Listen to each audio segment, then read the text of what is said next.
from the economy to security, infrastructure, energy, power, politics, and the electioneering process. The general perception is that Nigeria, the giant of Africa, must reconsider its policies to ease the suffering of the people.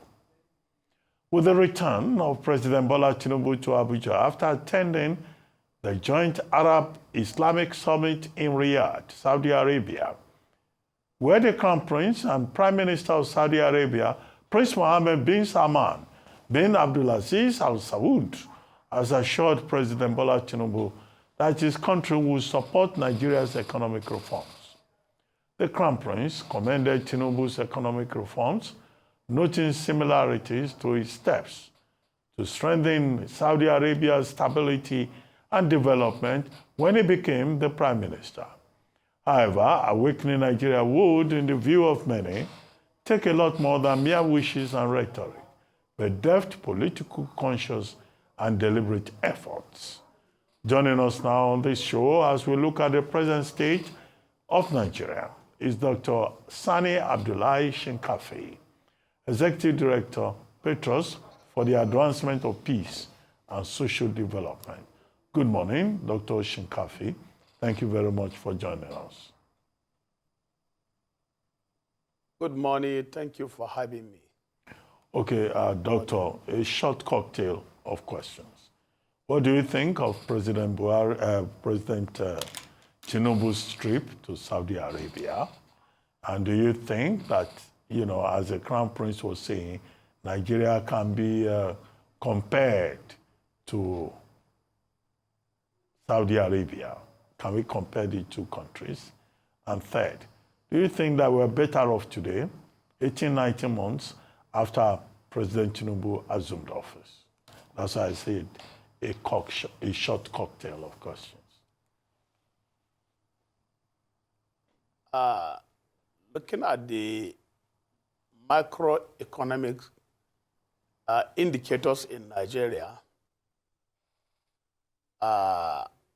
higher rate of unemployment, poverty, deficit infrastructure, energy, and even the electoral process. You can't compare the Kingdom of Saudi Arabia with the Nigerian economy. It is uncomparable because of the present economic stagnation and hardship. So in this situation, if you look at the rate of unemployment in Nigeria, insecurity, deficit infrastructure, even the GDP, and many other macroeconomic indicators, you will come to believe with me that Saudi Arabia and Nigeria is uncomparable in terms of the economic activities and also in the terms of economic growth and development. So the trip of Mr. President to Saudi Arabia, there are some key highlights in his speech. He appealed to the joint Arab Islamic Summit to call for ceasefire in Israel and Palestinian conflicts, and also he facilitated for trade facility of $5 billion US, and also he also called on the Prime Minister, that is Mohammed Salman, to assist Nigeria in the ongoing economic reform. So looking at this, the macroeconomic indicators and the macroeconomic instability in the country, the Nigerian economy need an urgent economic reforms, intervention. And the reforms should be long-term, medium-term, and short-term. Because the suffering, Nigerians are suffering, no doubt about it. There is no time to waste, no time for apportioning blames. all Nigerians will believe with me that Mr. President Bola Ahmed Tinubu inherited the bad economic situation we are facing. But he has campaigned to be the president of this country. He has no reason to complain. He has to accept the liability of being a president of Nigeria. And there is just this need for total rapid economic development. People are suffering. Poverty, insecurity, food insecurity, unemployment. I'm glad you mentioned insecurity. If you look at the international trade.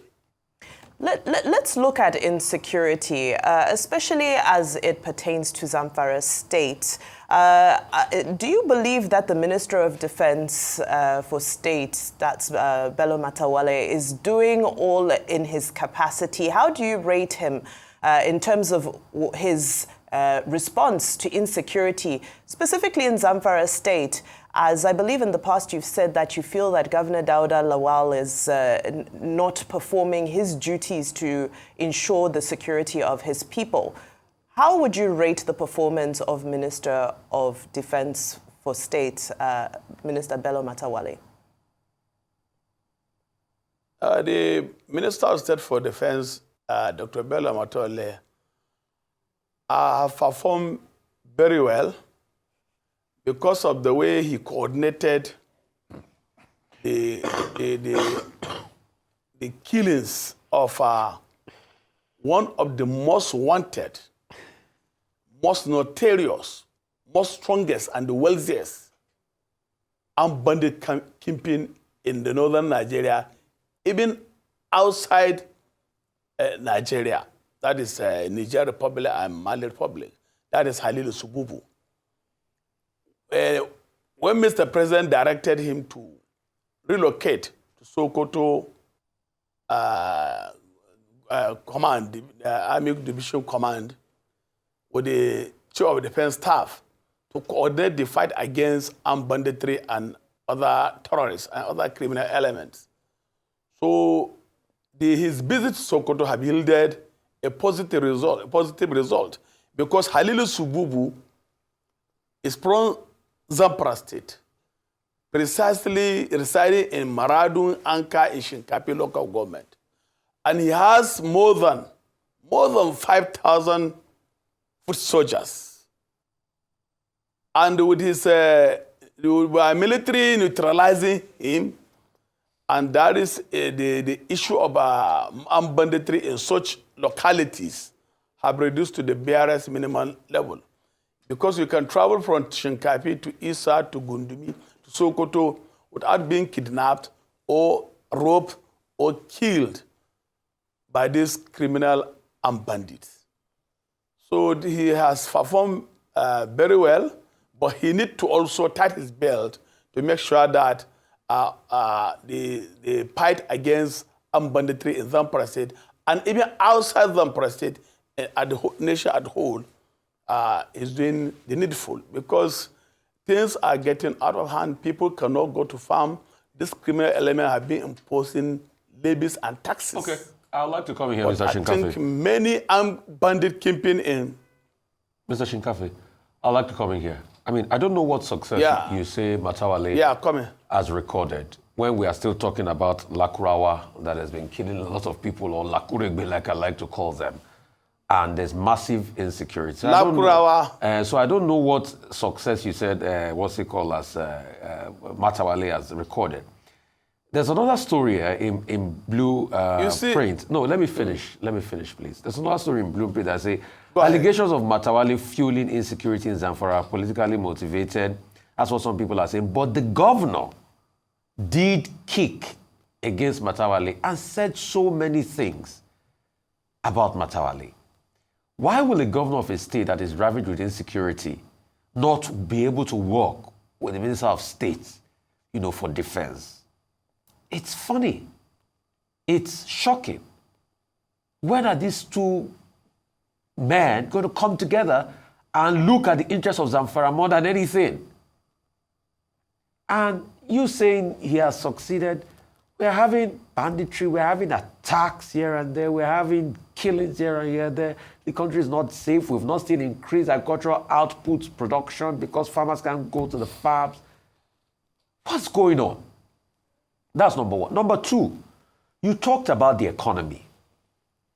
And you said this President Tinubu inherited most problems. Most of the economic problem we are facing now is caused by President Tinubu. Removal of subsidy and floating the Naira.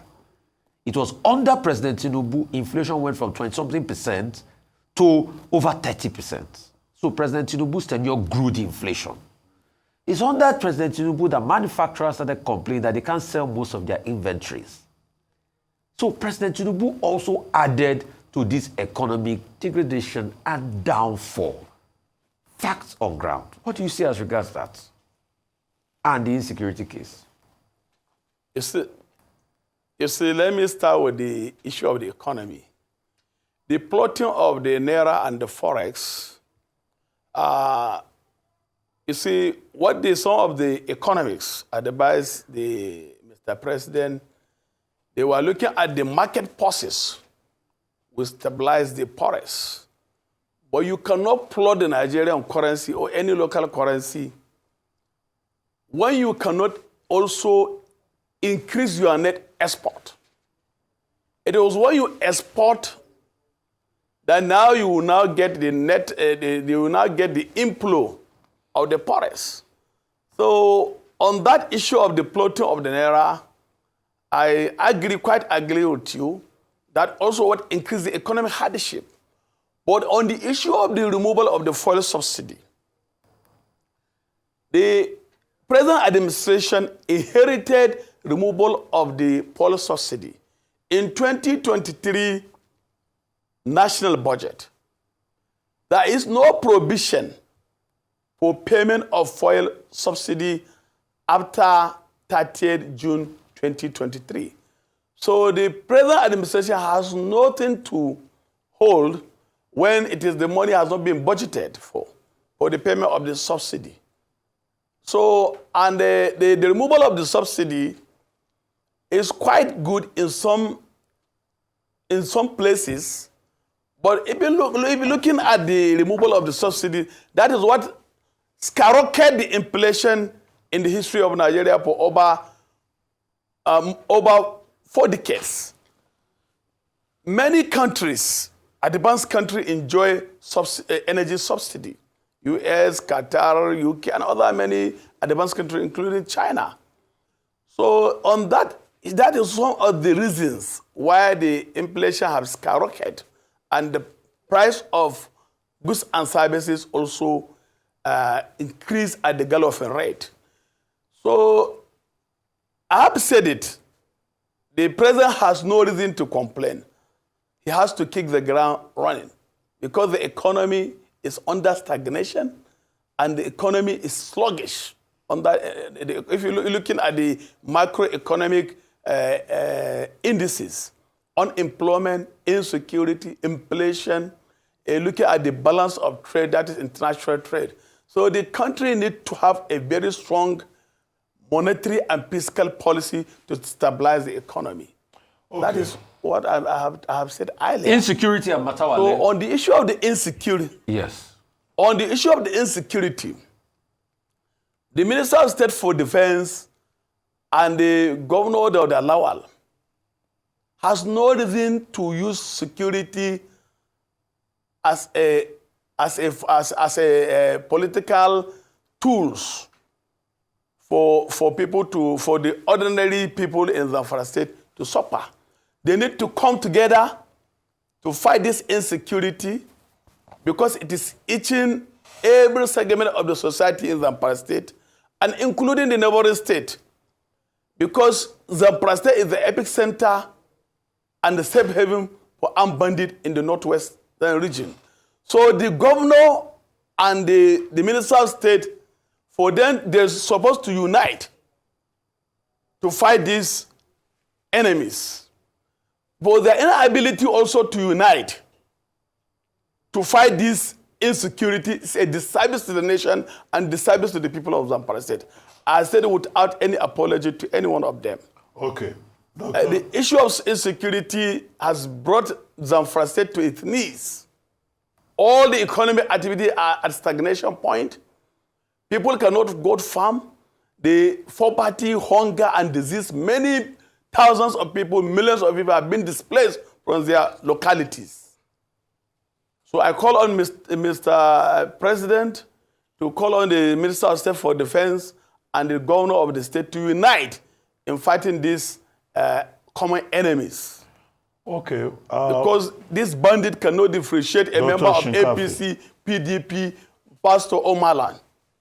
Dr. Shinkafi, now we're discussing state of the nation. Yeah, I'm with you. Yeah.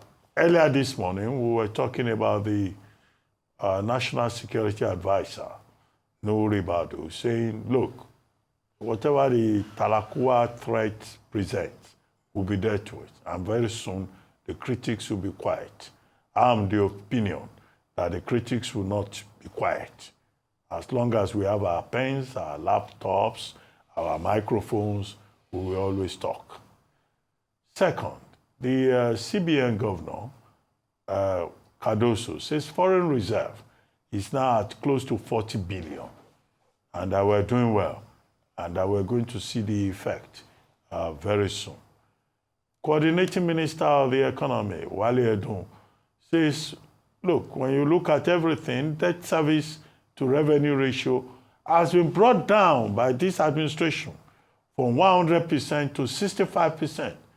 An administration that inherited a problematic, comatose, Buhari-induced economy, but has made a substantial progress. But in terms of state of the nation, many Nigerians like yourself are still saying not enough has been done. Let's talk solutions. What will be your specific recommendations as to the way forward? On the issue of this Lakurawa terrorists, the secret police, that is the intelligence agencies, have a very numerous information about it for many years. But the action agencies are so reluctant to flush out these criminals in their hideout. In Gudu, in Tangaza, and even in Kebbi State. They were even started previous years in Shinkafi local government and other part of Sape and Gusau local government in Zamfara State. But they were not satisfied with the topography of the forest, and they decided to relocate to Sokoto and Kebbi State. So the issue of Lakurawa is one of the numerous challenges for the acting chief of defense staff and chief of army staff to do everything humanly possible in working with the other service chiefs to flush this Lakurawa in their hideout in Tangaza, Gidamadi, Bali, and Gudu, and also part of Kebbi State. That is what gave birth to this Metesine. Let me take you back to history. Metesine, that is Mohammed Marwa, who migrated from northern Cameroon, started Metesine movement far back before the independence. And later he was driven out by the British colony and come back in 1972 to form this Metesine movement, which resulted to the death of over 5,000 people in Kano State. And this Boko Haram also started. It was neglected by the government and the action agencies. 2002. Today, Boko Haram is up to 22 years in existence. So the issue of this Lakurawa should not be taken lightly by the service chief, by the national security advisor, and other. It's not, nobody should publicize the issue of Lakurawa. Government should squarely face this. We have already a problem at hand of armed bandit. This Lakura deceived the inhabitants of the community, telling them they are saviors. They came to drive away the armed bandit for them. That is how they started now penetrating the local community there. So the government should not take it lightly, and there is no issue of either enemies or no enemies. The government should squarely do their civic responsibility of providing security and protecting the territorial integrity of this country. On the issue of the economy, I can't believe with the governor of the central bank that the foreign reserve have increased to 40 billion US dollar, and also on the issue of the talking of macroeconomic stability, yes, the government is doing well in reducing the debt, the servicing debt, which they inherited by the previous administration of Buhari government. Yet, there is a high expectation by the Nigerians. Nigerians are not ready to listen to complaints. Nigerians are not ready to listen to publications or political statements that the government, the present administration inherited a bad economy. We, all Nigerians can believe with me that the economic policies, the economic team of the previous administration have messed up the economy. But the Renew Hope agenda, there is high expectation. And Mr. President campaigned that he will provide security, he provides social welfare, he will stabilize the economy. So the government has to sit up and make sure that it fulfills its campaign promises. Thank you so much for that. Let's take a look at the power sector, which has been dominating conversations most recently. One of the latest comments from the Minister of Power is that he's going to need $10 billion US in order to provide Nigeria with 24/7 electricity. What's your take on what needs to be done within the power sector? On the issue of the power sector, Nigerians are tired of hearing new stories. For the past 2 decades, since the inception of our democracy in 1999, more than $2 trillion US have been injected into the power sector. But the cankerworm, the cancer cell of corruption in the power sector, have today, up to today, there's nothing to write home about. It is shameful in Nigeria from October to November. More than 5 times the national grid collapsed due to the corruption, due to unpatriotism of Nigerians. They are talking of bundles. Some will say armed bandit. Why Nigeria cannot deploy security to monitor this power station or transmission stations? So all the money which are being budgeted or are being collected as loan are being siphoned or diverted into some public officers for personal enrichment. So the government has to do a forensic audit, forensic accounting before any money to be injected into the power sector.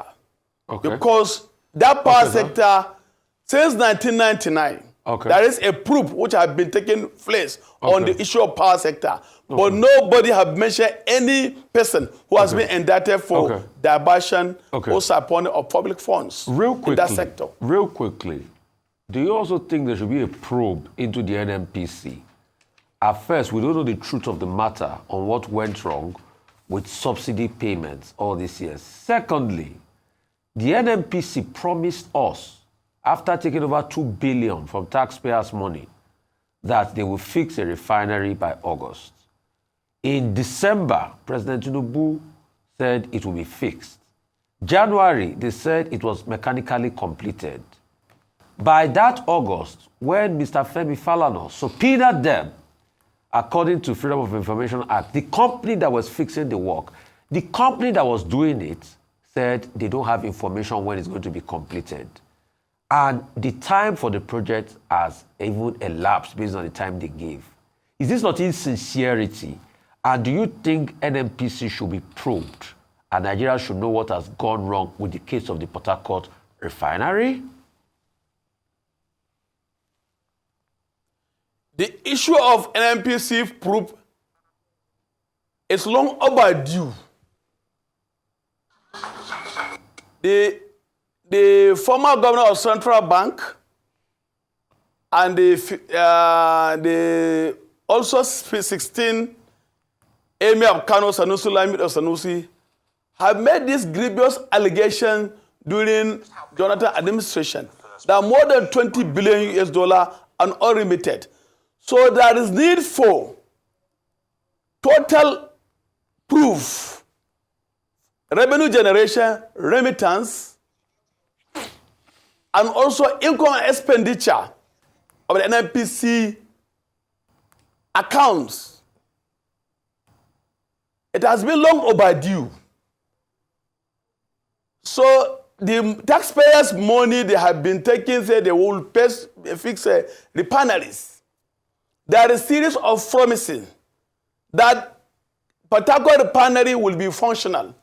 They are doing turnaround maintenance of Kaduna refinery. They are doing turnaround maintenance of Wari refinery. They are doing turnaround maintenance of Element refinery. Yet, it has not, nobody sees anything. It has not seen brought the light of the day. So there is need for total forensic auditing, investigation, and proof of those who are handling even the turnaround maintenance of those refineries. It's a shame. We have 4 refineries with a refinery capacity of 445,000 refinery capacity. That is put together 4 refineries. And then go to establish a private-owned refinery, which has the refinery capacity of 650,000 barrels per day. Yet this the official of the NNPC and other regulatory authorities are trying to sabotage the refinery of this white product in Nigeria. So if we can refine locally, what is the need of payment of subsidy? What is even the need of even providing subsidy, payment of subsidy, or also even removal of subsidy? The market forces. Doctor? The market forces will not stabilize the price. Well, Dr. Shinkafi. So it's this need, in summary. Dr. Shinkafi, on that note, we would like to thank you very much for joining us on the morning show today.